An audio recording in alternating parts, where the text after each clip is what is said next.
Hello students, how are you? I hope you are all fine. Now we will discuss about the chemical or physical property of the isotopes and isobars. We are already discussed about isotope and isobar. Now we will discuss properties of isotopes and isobars. Okay.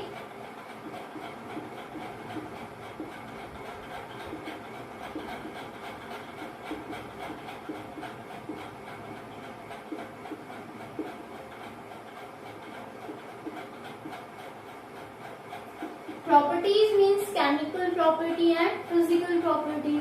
Physical property means mass, size, shape, okay, and chemical property means different type of the substance. या फिर हम ये कह सकते हैं कि यहाँ पर हम आइसोटोप और आइसोबार की बात कर रहे हैं तो atomic number, okay, that means number of electron in proton. ठीक है, तो सबसे पहले हम देखते हैं फिजिकल प्रॉपर्टी. बेटा फिजिकल प्रॉपर्टी की बात अगर हम करते हैं तो देखो आइसोटॉप्स के अंदर एटॉमिक नंबर सेम है बट मास नंबर क्या है, डिफरेंट है. तो हम ये कहेंगे कि जो आइसोटॉप्स होते हैं, आइसोटॉप्स हैविंग डिफरेंट मास, और मास डिफरेंट होने की वजह से बेटा जो फिजिकल प्रॉपर्टी है वो भी क्या होगी, डिफरेंट होगी. तो हम कह सकते हैं that's why it's have different physical property.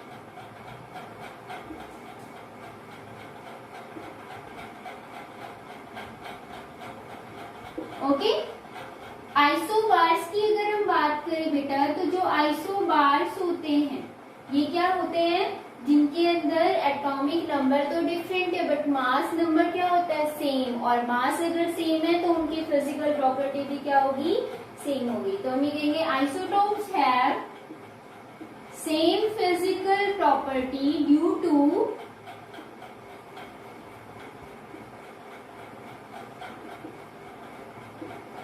To having same mass. ठीक है, अगर बेटा हम केमिकल प्रॉपर्टी की बात करें तो केमिकल प्रॉपर्टी में आपको सिर्फ देखना है number of electron and proton. ठीक है, अगर एटॉमिक नंबर सेम है तो नंबर ऑफ इलेक्ट्रॉन प्रोटॉन भी क्या रहेंगे, सेम रहेंगे. तो जो बेटा आइसोटॉप्स होते हैं, isotopes have same chemical property.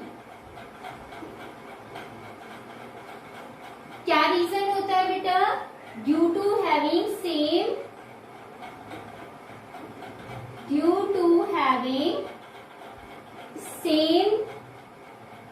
Number of electron and proton.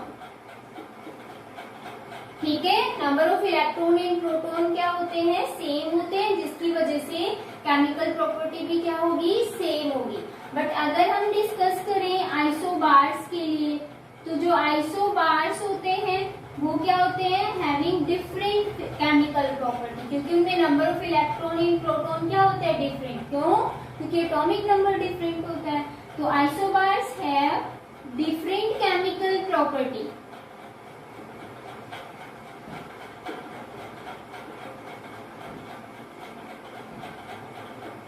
Due to having different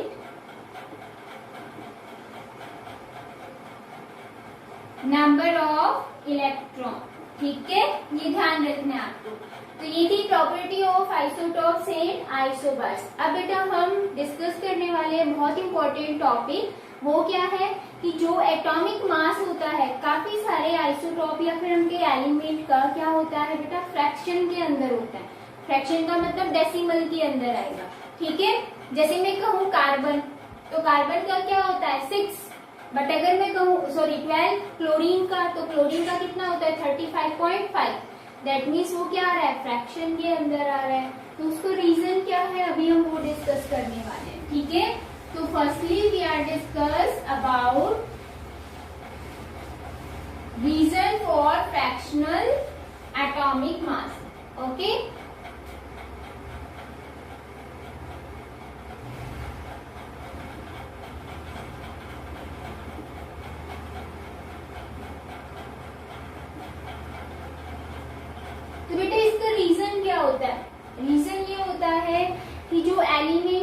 होते हैं उनके क्या होते हैं बेटा, डिफरेंट टाइप के आइसोटॉप्स प्रेजेंट होते हैं। ठीक है, तो हम फर्स्ट रीजन क्या देंगे, एलिमेंट्स हैव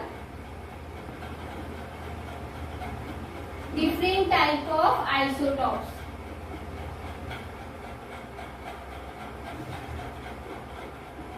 एंड बेटा आप सेकेंड रीजन क्या दोगे, जो आइसोटॉप्स होते हैं इनकी जो अबेंडेंस होती है, अबेंडेंस का मतलब अमाउंट किसमें, नेचर के अंदर प्रेजेंट होना, वो था अबेंडेंस। तो अबेंडेंस जो होती है नेचर के अंदर वो भी क्या होती है, डिफरेंट डिफरेंट होती है। तो हम ये कहेंगे अबेंडेंस ऑफ आइसोटॉप्स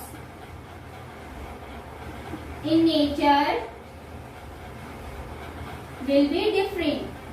ठीक है, डिफरेंट डिफरेंट होने की वजह से बेटा जो एटॉमिक मास होता है वो फ्रैक्शनल के अंदर आता है। ठीक है, आप देखो इसमें मैं एग्जांपल लेती चलती हूँ। एग्जांपल लिया मैंने क्लोरीन का।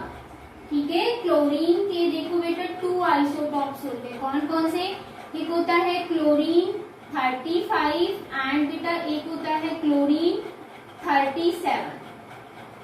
जो क्लोरीन 35 होता है बेटा ये 75% होता है नेचर के अंदर, एंड जो क्लोरीन 37 होता है ये 25% होता है नेचर के अंदर। टोटल करोगे 100% आ गया। ठीक है, तो 100 में से 75 है क्लोरीन 35 एंड 25% कौन सा होगा, क्लोरीन 37। तो अब हम इसका एवरेज एटॉमिक मास निकालेंगे। तो बेटा एवरेज एटॉमिक मास कैसे कैलकुलेट करते हैं, देखो ये है 35 U ऑफ 75%, मतलब जो मास है 35 वाला वो कितना प्रेजेंट है, 75% है। एंड बेटा जो 37 ग्राम या फिर U है, U that means unit of the atomic mass. ठीक है, ये कितना प्रेजेंट है, 25% परसेंटेज। ठीक है, आप देखो 35 ऑफ का मतलब मल्टीप्लाई 75, परसेंटेज का मतलब डिवाइडेड बाय क्या करोगे 100, प्लस का sign as it is 37 into 25/100। और जब बेटा इसको कंप्लीटली सॉल्व करते हो आप तो आपके पास आता है 35.5 U।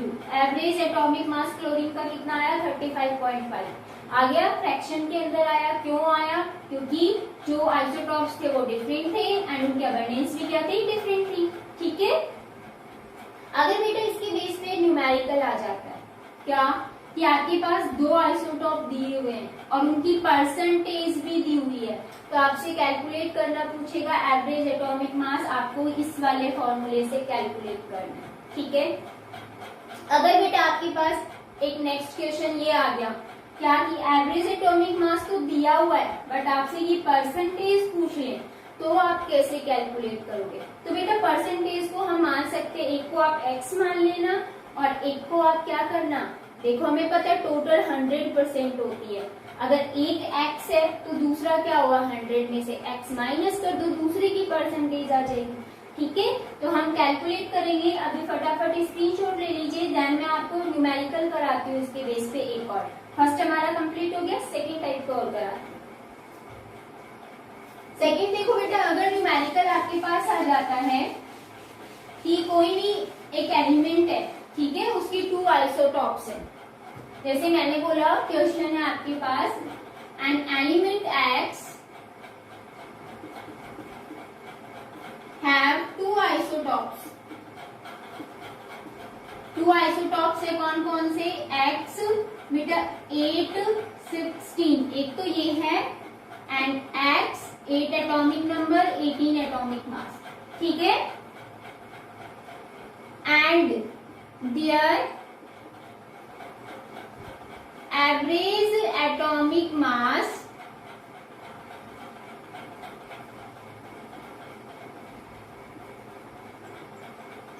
is 16.2 U। Average atomic mass दिया हुआ है और पूछा क्या है, calculate their percentage in nature. Nature के अंदर इनकी परसेंटेज कितनी प्रेजेंट है, अबेंडेंस बोल सकते हैं यहाँ पर परसेंटेज की जगह पे। तो आपको वो कैलकुलेट करनी है, ठीक है।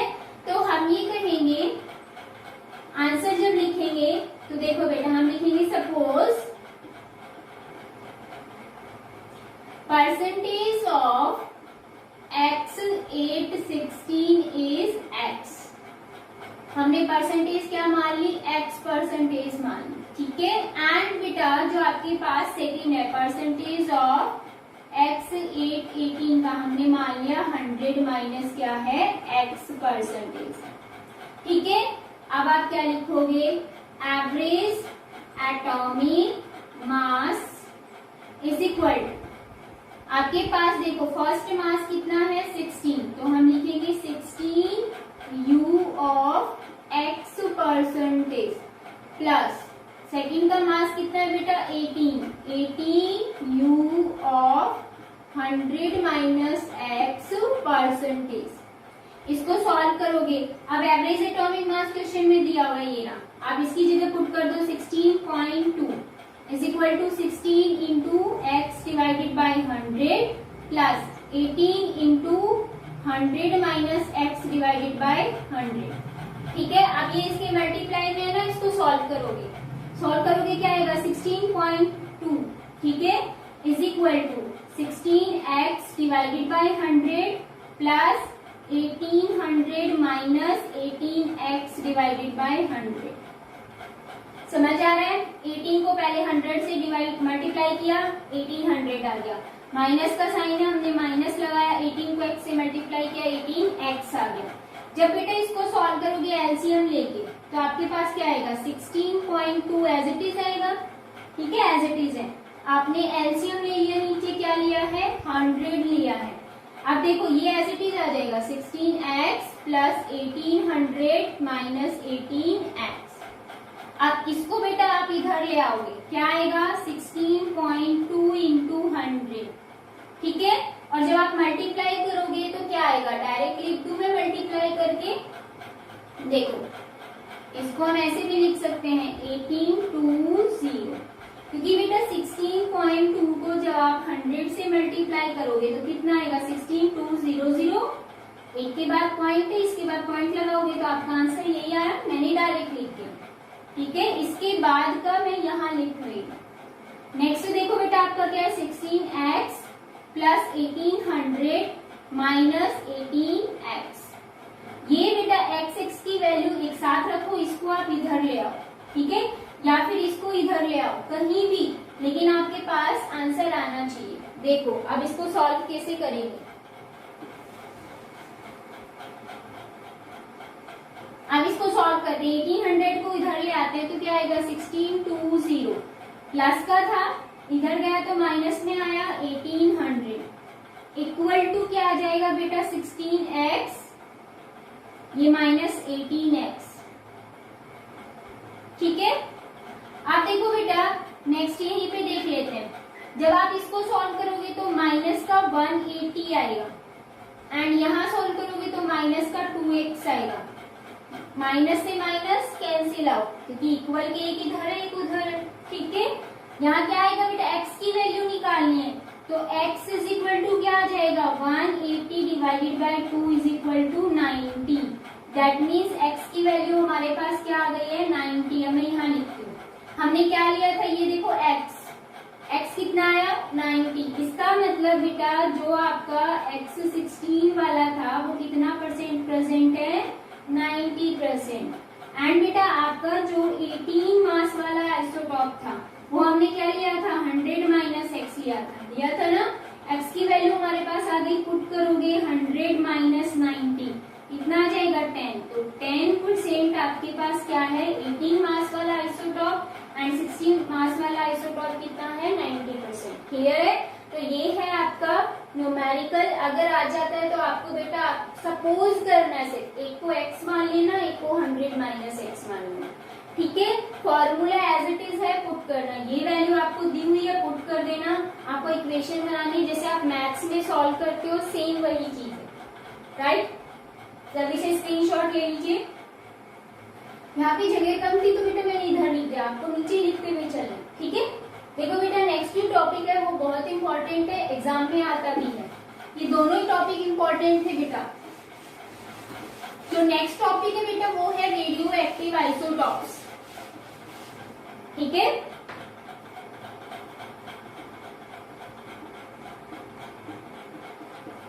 रेडियो एक्टिव आइसोटॉप्स होती क्या है आपको पता होना चाहिए। ये आइसोटॉप्स ही है, लेकिन बेटा इनको रेडियो एक्टिव कब बोला जाता है। देखो बेटा, जो आइसोटॉप्स जिनके पास बहुत ही ज्यादा अमाउंट में क्या प्रेजेंट है, न्यूट्रॉन प्रेजेंट है। ठीक है, न्यूट्रॉन इलेक्ट्रॉन और प्रोटॉन के कंपेयर में बहुत ज्यादा है, तो वो क्या करते हैं बेटा, बहुत ज्यादा रेडिएशन इमिट करते हैं, क्योंकि उनके पास न्यूट्रॉन है, और न्यूट्रॉन जो होता है वो क्या करता है, रेडिएशन को रिलीज करता है। Alpha rays, gamma rays, beta rays इनका नेम होता है।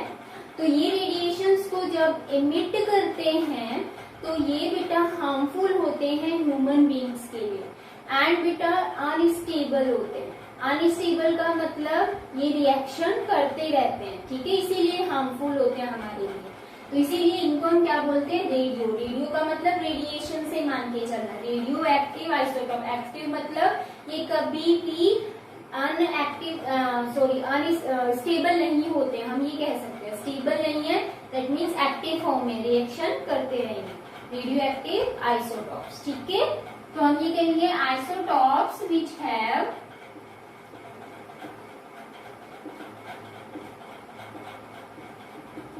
एक्स्ट्रा न्यूट्रॉन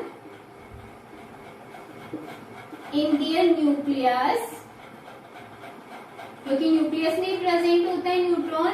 ठीक है, एंड इमिट मतलब रिलीज, इमिट वेरियस का मतलब है डिफरेंट टाइप्स ऑफ, ठीक है, various radiations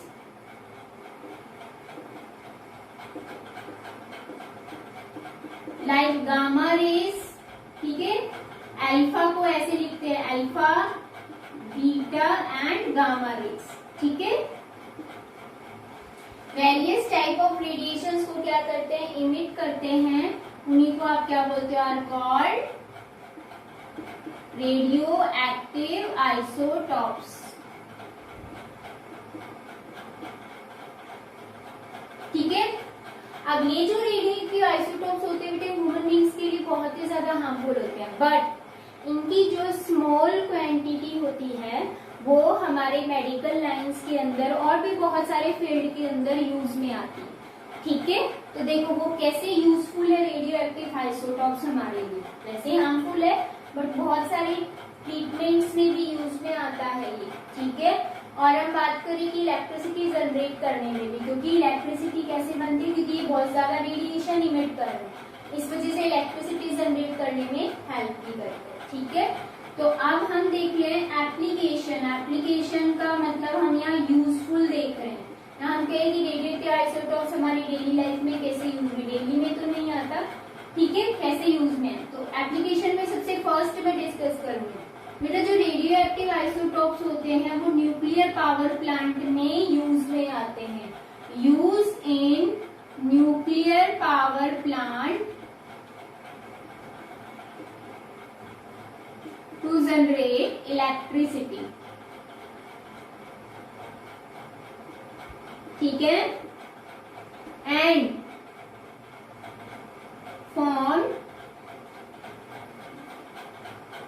formation in bomb।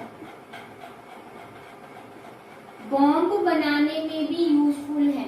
ठीक है, जैसे हमारे जितने भी आर्मी होती है वो यूज में लेती है ना, तो जब भी कोई भी हमला होता है तब बॉम्ब, विस्फोटक, जो एक्सप्लोजिव जो मटेरियल होता है वो क्या होता है, बॉम्ब। तो वो होता क्या है, किससे बनता है, तो बेटा एग्जाम्पल आपको याद रखना है इसमें। कौन होता है, एक तो होता है यूरेनियम 235 इसका मास है, क्योंकि बेटा आइसोटॉप्स में atomic number same but mass different, तो जिस मास वाला यूज में आ रहा है सिर्फ वो। ठीक है, इसका 237 वाला भी होता है बट वो यूज में नहीं आता।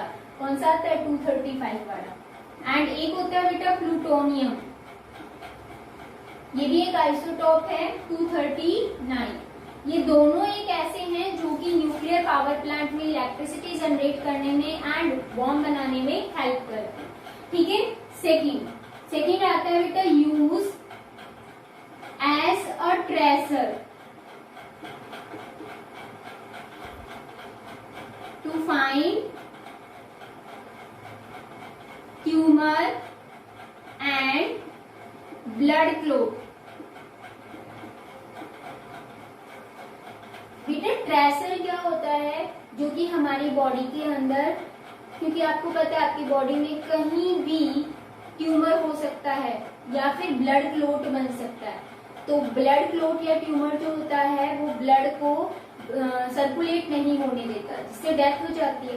तो उसको बेटा ट्रेस किया जाता है, ट्रेस मतलब उसको फाइंड आउट किया जाता है कि वो हमारी बॉडी में कहाँ पर प्रेजेंट है।